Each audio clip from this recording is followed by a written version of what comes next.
Imagine a bustling harbor, ships from across the globe crowding these waters. But beneath the surface of everyday life, something was brewing, a storm of resentment destined to change history forever.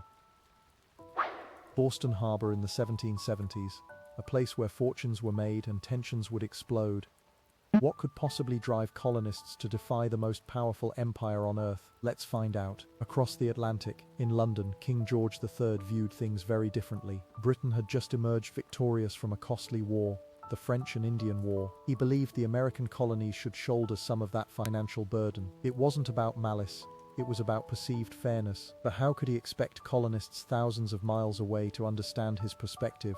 Take a look at this map and see the vast expanse of British territory in North America. Compared to Great Britain itself, it was enormous, incredibly rich in resources but still relatively undeveloped. That disparity created a fundamental imbalance.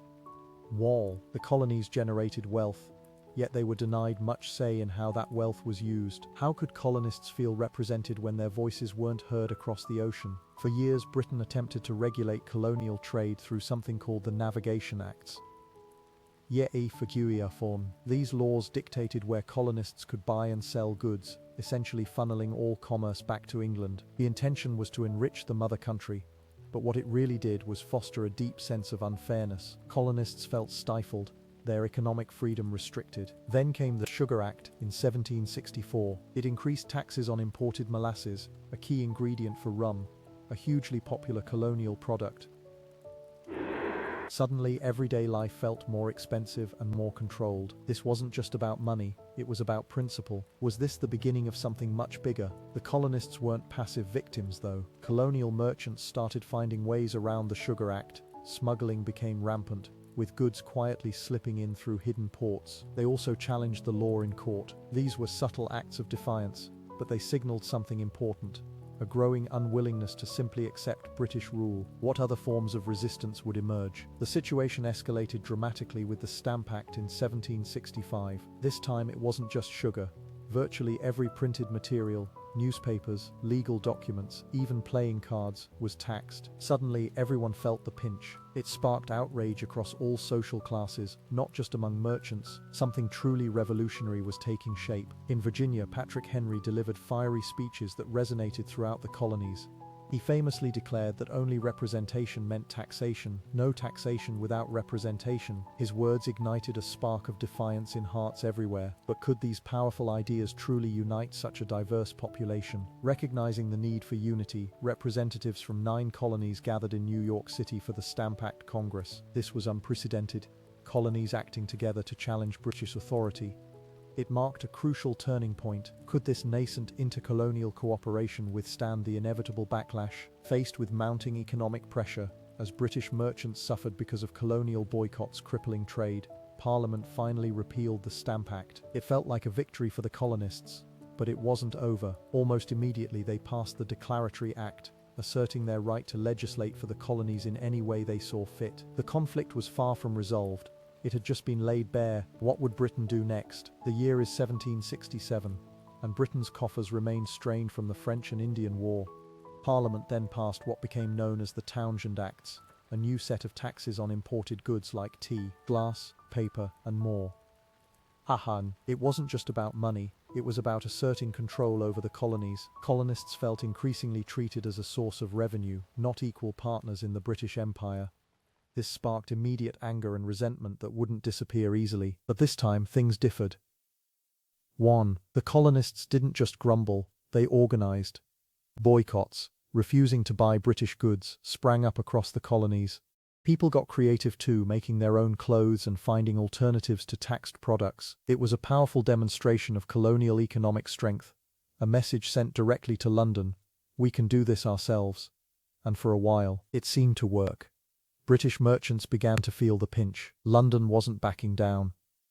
To enforce these unpopular laws and keep order, British troops were sent to Boston, effectively turning it into an occupied city. Redcoats on every corner served as a constant reminder of Britain's authority.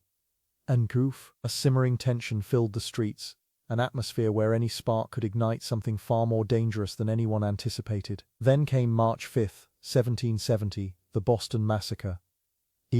Accounts differ, as they often do in moments of conflict. What's clear is that a confrontation between colonists and British soldiers escalated into violence.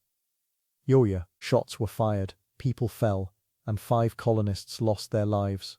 Was it a deliberate attack or a tragic misunderstanding? The truth remains clouded, but colonial anger toward Britain reached a boiling point. Surprisingly, Parliament responded by repealing most of the Townshend Acts. Almost all, that is, except for one, the tax on tea. It seemed like a gesture of goodwill, an attempt to smooth things over, but it was a miscalculation. The colonists saw it as a deliberate insult, a way to keep them under thumb and remind them who was in charge. That single tax would become the focus of future defiance. Just 3 years later, in 1773, Parliament passed the Tea Act. It wasn't about raising taxes, it was about bailing out the struggling British East India Company. They were allowed to sell their tea directly to the colonies, bypassing colonial merchants and undercutting their prices. So consumers would actually save money, but how could colonists accept a deal that crippled their own businesses? The stage was set for something explosive. Samuel Adams, a master of propaganda and organization, knew exactly what he had to do. He and the Sons of Liberty began spreading the word, holding public meetings, writing pamphlets. They painted the Tea Act as another attempt by Britain to control their lives. It wasn't just about tea anymore. It was about liberty itself. The seeds of rebellion were sown deep in the hearts of many. Then came the ships, the Dartmouth, Eleanor, and Beaver, laden with chests of tea, anchored in Boston Harbor. Their arrival sent a jolt of anticipation through the city. Everyone knew something was about to happen. Crowds gathered along the waterfront, whispering plans, exchanging nervous glances. The tension was almost unbearable. Governor Hutchinson refused to let the ships leave without unloading the tea. He was determined to uphold British law. He stood firm against the colonists' demands, creating a dangerous standoff. Colonial leaders found themselves in a desperate situation. They couldn't back down now, not when so much had been at stake. Not crowned unicorn secretive. It felt like the point of no return. Under the cover of darkness, men disguised as Mohawk Indians began to gather, their faces painted, their intentions clear. They were preparing for an act that would shock the world and forever change the relationship between Britain and its colonies.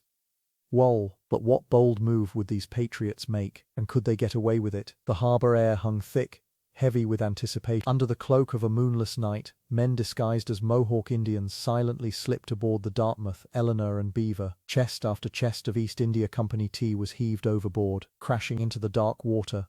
It wasn't just about the tea, it was a defiant message to Britain, an act of open rebellion against unjust laws. Imagine being there, witnessing that night. Accounts paint a vivid picture.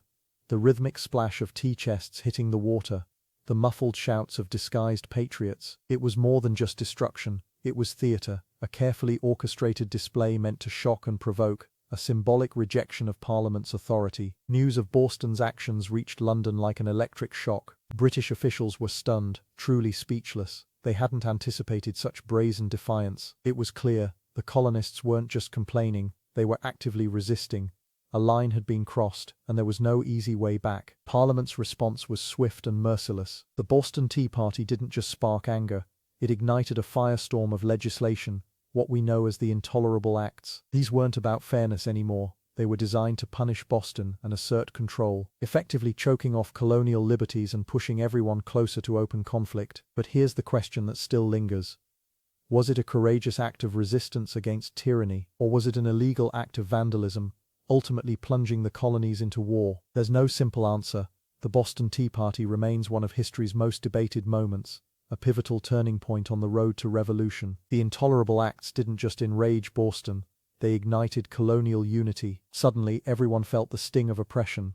Boycotts of British goods sprang up across the colonies, a powerful economic weapon. And even more crucial, committees of correspondence formed, spreading information and coordinating resistance in secret. Governor Gage's response was heavy-handed. He attempted to seize arms and ammunition stored in Concord, believing he could quickly quell any potential unrest. But he underestimated the colonists' resolve. The attempt failed spectacularly, met with fierce resistance, a direct consequence of Parliament's escalating aggression. Word spread like wildfire.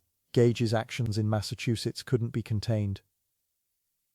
News raced to other colonies. prompting representatives from Virginia, Pennsylvania, New York, and beyond to convene in Philadelphia. The First Continental Congress was about to begin, a desperate attempt at finding common ground before it was too late. Inside Independence Hall, debate raged. Could reconciliation with Britain still be possible, or was armed conflict inevitable? The discussions were heated, reflecting deep divisions within colonial society. Loyalists versus patriots, those who clung to hope versus those who saw only a looming war. A petition, a final plea, was sent to King George III, outlining colonial grievances and seeking redress. But his response? A resounding rejection. It felt like a death knell for any hope of compromise. The path toward independence became increasingly clear. The colonies were on their own. The simmering anger didn't simply vanish as those chests plunged into Boston Harbor. It was quietly, secretly stoked, growing into something far more dangerous. General Gage's increased troop presence in Massachusetts fostered a shadow army, farmers, shopkeepers, and blacksmiths, ordinary men transforming themselves into soldiers, practicing drills under the cover of darkness. They armed themselves piece by piece, knowing confrontation was inevitable. It wasn't open rebellion yet, but it felt undeniably close. What would ignite that revolutionary spark? The echoes of that night in 1773 still resonate today. Walk through modern Boston and you'll see it woven into the brickwork, a spirit of defiance. The Tea Party wasn't merely about tea. It was a declaration, a gamble taken for liberty. And the price? It wasn't cheap. Generations fought and bled. So what does it truly mean to be American, and how much are we willing to risk to protect those ideals now?